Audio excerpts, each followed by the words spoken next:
Baik, Assalamualaikum warahmatullahi wabarakatuh. Perkenalkan, nama saya Muhammad Sidik Ubaidillah, NIM 2317200836, Prodi Pendidikan Jasmani, Angkatan 2023. Nah, pada kesempatan kali ini saya akan membuat tutorial cara memanah. Dosen pengampu saya yaitu Bu Rosti SPD MPD. Baik, sekarang saya akan melakukan tutorialnya. Simak baik-baik kawan-kawan. Oke. Baik kawan-kawan, pada kesempatan kali ini saya akan menjelaskan yaitu sikap awal. Yang dimana sikap awal yaitu yang pertama menjaga keseimbangan, stabilitas serta akurasi. Nah, kesempatan kali ini saya akan memberikan tutorial yaitu tentang panahan. Yang dimana pada posisi awal kita harus menghadap ke target, kemudian membuka kaki selebar bahu. Nah, kemudian setelah itu kita menghadap ke arah target, kemudian kita mengarahkan kaki kanan atau kaki kiri sesuai dengan kenyamanan kita. Contohnya seperti ini, saya nyaman pada kaki kiri, jadi saya harus menghadapkan kaki kiri saya ke arah target. Kemudian kaki kiri lurus menghadap target seperti ini. Nah, badan miring menghadap serong ke arah kanan. Setelah itu, nah, posisi bahu dan badan harus rileks, tidak boleh tegang. Nah, kemudian ketika ingin memanah, tangan harus menghadap lurus mengarah ke arah target agar mengenai akurasi pada target yang kita akan jadikan sasaran. Nah, kemudian menarik anak panah secara perlahan-lahan dengan akurasi yang baik. Nah, ketika ingin memanah harus menariknya pelan-pelan. Ketika masih kurang pas pada bilikan, tarik lagi, kemudian lepas. Nah, seperti itu kawan-kawan. Oke. Ya, oke teman-teman, baik, selanjutnya yaitu sikap awal yang salah pada panahan. Nah, ini mana? Sikap awal pada panahan yang salah yaitu ketika kalian menutup kaki seperti ini. Nah, yang kedua, jangan terlalu membuka kaki selebar ini. Nah, itu adalah dua sikap kesalahan pada posisi. Karena pada posisi itu keseimbangan atau kestabilan pada saat memanah akan mengakibatkan kurangnya akurasi pada sasaran atau target. Dan kemudian kesalahan cara memegang busur. Cara memegang busur yaitu kita memegangnya tidak boleh terlalu keras. Karena apa? Pada saat kita melakukan panahan, nah, otot-otot yang ada pada pergelangan tangan akan bergetar seperti ini. Nah, itu akan mengakibatkan kurangnya kestabilan juga. Nah, dan arah panah bisa saya bergeser ke arah atas, bawah, atau pada tempat yang salah, bukan pada target yang seharusnya kita tentukan. Nah, kemudian sikap yang salah kemudiannya itu ketika kita sudah menancapkan anak panah, jangan langsung menurunkan busur. Karena apa? Ketika kita menurunkan busur, ketika kita ingin menembak lagi, maka kita akan menentukan momen di mana kita harus membidik dan mengatur posisi tangan. Nah, karena itu pada saat panas sudah menancap, jangan turunkan busur terlebih dahulu. Nah, kita harus melihat lurusnya busur pada anak panah. Nah, kemudian ketika anak panah berada di bawah, kita bisa menaikkan busur sedikit lagi untuk mendapatkan nilai atau poin yang tertinggi. Dan kemudian ketika anak panah berada di atas, kita harus menurunkan busur kita sedikit ke bawah untuk mendapatkan poin tertinggi juga. Nah, seperti itu kawan-kawan.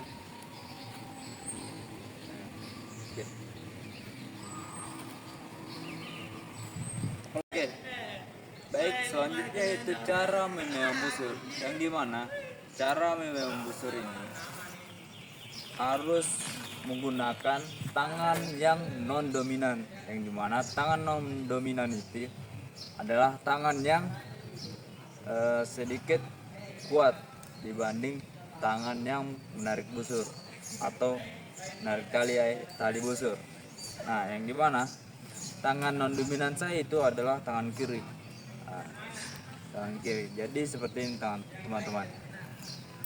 Tangan harus memegang area yang sudah seharusnya ditempati seperti ini. Kita harus menggunakan tangan seperti berjabat atau salaman. Nah, seperti ini. Kemudian posisi tangan tidak boleh pada posisi yang salah seperti ini atau seperti ini. Ini posisi yang salah. Yang benar yaitu seperti ini. Kemudian tangannya harus pada tangan non dominan. Nah, kemudian posisi kita ketika ingin memanah target, nah, harus seperti ini. Tangan atau siku harus lurus mengarah kepada target. Nah, posisi busur harus sejajar pada target, tegak lurus. Oke. Kemudian tangan harus maksimal mengarah pada area target, menarik. Nah, seperti ini. Jangan bengkok seperti ini. Nah, itu salah. Oke. Kemudian cara menariknya juga yaitu tarik menggunakan 3 jari seperti ini. Nah, agar kekuatan menarik talinya itu kuat dan efektif. Nah, ketika tangan atau jari-jari teman sangat kuat, bisa menggunakan kedua jari seperti ini jika memang kuat. Oke. Dan caranya harus menarik pada posisi seperti ini. Nah, ini bisa digunakan agar tepat sasaran. Nah, menarik pada area seperti bagian bibir atau maksimalnya itu sampai area telinga saja. Oke. Seperti itu ya, teman-teman. Oke, baik, selanjutnya yaitu cara memasukkan anak panah pada bagian busur. Baik, perhatikan teman-teman. Anak panah ini sudah memiliki tempat yaitu pada bagian yang ini. Cara memasukkannya, kita harus menarik dari arah ke depan, kemudian masuk pada bagian ini. Nah, ini adalah cara yang benar. Nah, jangan sembarang memasuki anak panah pada bagian yang salah. Nah, seperti ini. Ini bukan pada tempatnya. Ya. Karena apa? Ketika kita menarik dan melepaskan, ini akan membuat anak panah bisa saja melenceng pada target. Nah, kemudian kalau menaruhnya di sini juga ini sangat berpengaruh akan kesalahan, ya, karena bukan pada tempatnya. Yang benar-benar pada tempatnya itu adalah pada bagian yang sudah ditempatkan di sini atau sudah ditempatkan. Nah, seperti itu. Ya, ini adalah cara yang paling benar. Dan anak panah harus sejajar pada bagian tempatnya. Nah, harus lurus dia. Seperti ini. Oke, sekian. Terima kasih. Oke, baik. Selanjutnya itu cara menarik tali busur. Ini mana? Cara menarik tali busur yaitu menggunakan 3 jari, yaitu menggunakan jari tunjuk, jari tengah, dan jari manis. Seperti ini. Ditarik seperti ini, tangan lurus. Posisi busur menghadap ke area target. Kemudian menariknya harus pada bagian minimalnya itu pada bagian dagu, maksimalnya pada jangkauan hingga sampai ke dekat telinga. Itu paling maksimal. Oke. Ya. Kemudian cara membidik. Ketika ingin membidik, posisi tubuh harus stabil dan konsisten, lurus. Ketika ingin menarik, posisi harus tegak lurus, seperti ini. Pandangan mengarah ke arah target. Ketika ingin menarik, pernapasan harus stabil agar tubuh menjadi konsisten dan kita bisa mengenai target pada poin yang paling tertinggi. Baik, selanjutnya itu cara melepaskan. Setelah kita melepaskan tali busur, kita harus membuka tangan dengan rileks ke belakang. Kemudian memperhatikan busur ke arah depan.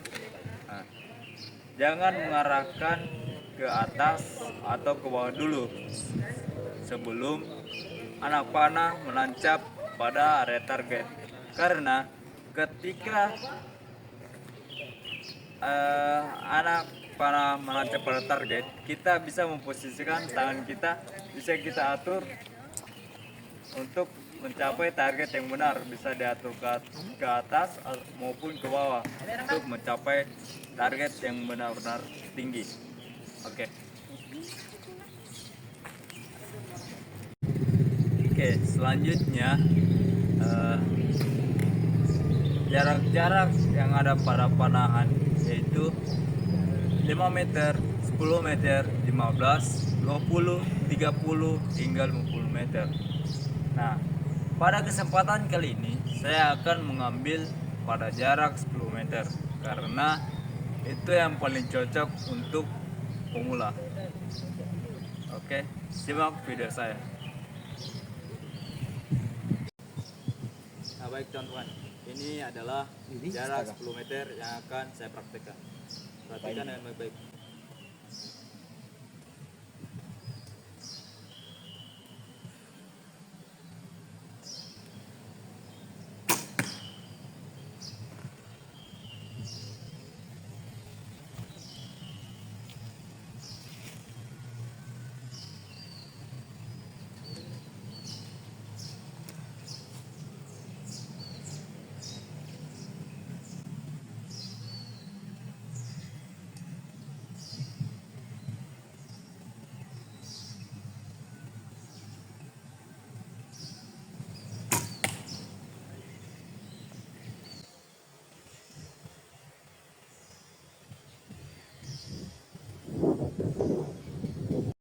Oke, baik.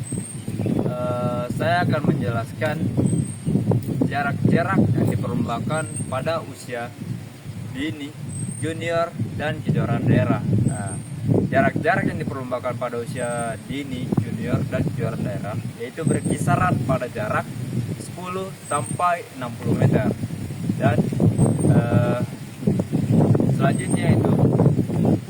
mengikuti kejuaraan standar resmi pada umumnya, yakni berdasarkan pemahaman yang saya ketahui, yaitu berkisaran jarak 50 dan 70 meter. Nah, itu adalah jarak-jarak yang diperlombakan dalam panahan. Nah, sekian. Ya, oke teman-teman, selanjutnya itu saya akan menjelaskan manfaat fisik pada panahan. Yang dimana manfaat fisik panahan yang pertama yaitu melatih kekuatan otot, lengan, bahu, punggung, serta inti tubuh. Yang kedua yaitu menjaga keseimbangan serta koordinasi. Kemudian yang ketiga menjaga postur tubuh. Dan yang keempat yaitu melatih kekuatan pernapasan serta daya tahan otot. Oke, sekian itulah manfaat fisik pada panahan. Manfaat yang kedua itu adalah manfaat mental. Yang pertama, meningkatkan konsentrasi serta fokus. Yang kedua, melatih kesabaran dan pengendalian emosi. Yang ketiga, mengurangi stres melalui ketenangan saat membidik. Yang keempat yaitu meningkatkan kepercayaan diri. Oke, sekian. Selanjutnya itu adalah manfaat yang ketiga dalam panahan. Yang dimana manfaat ketiga dalam panahan yaitu adalah psikologis dan karakter. Yang pertama yaitu adalah disiplin dan konsistensi dalam teknik. Kemudian yang kedua itu adalah tanggung jawab akan keselamatan dan alat. Yang ketiga yaitu sportivitas dan kejujuran. Kemudian yang keempat adalah mental tangguh, tenang dalam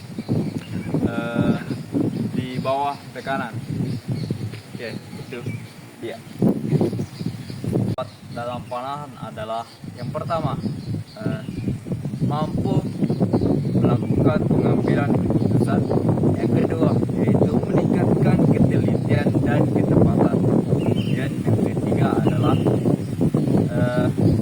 cocok untuk pembinaan karakter siswa maupun mahasiswa. Sekian. Manfaat yang kelima dalam panahan yaitu adalah manfaat sosial, yang dimana manfaat sosial ini terbagi menjadi dua. Yang pertama yaitu membangun interaksi sesama tim atau nomor punggung. Yang kedua adalah meningkatkan interaksi antar atlet pada saat melakukan kompetisi maupun tidak. Oke, itu adalah manfaat yang kelima. Baik, itulah tadi 5 manfaat dalam panahan. Yang pertama yaitu manfaat fisik, yang kedua manfaat mental, yang ketiga manfaat psikologis dan karakter, yang keempat manfaat edukatif, dan kelima manfaat sosial. Nah, kelima manfaat ini bagus kita gunakan untuk panahan, untuk melatih semua apa yang perlu kita pelajari dalam melakukan panahan untuk kedepannya ketika kita ingin menjadi atlet maupun kita ingin mempelajari hal-hal tentang panahan. Oke, sekian. Itulah manfaat dari panahan. Oke, baik teman-teman. Itulah tadi beberapa tutorial tentang saya mengenai panahan. Oke. Jika ada kesalahan mohon dimaafkan karena saya juga masih pemula. Sekian praktek yang saya berikan atau tutorial. Assalamualaikum warahmatullahi wabarakatuh. Sampai jumpa. Salam olahraga.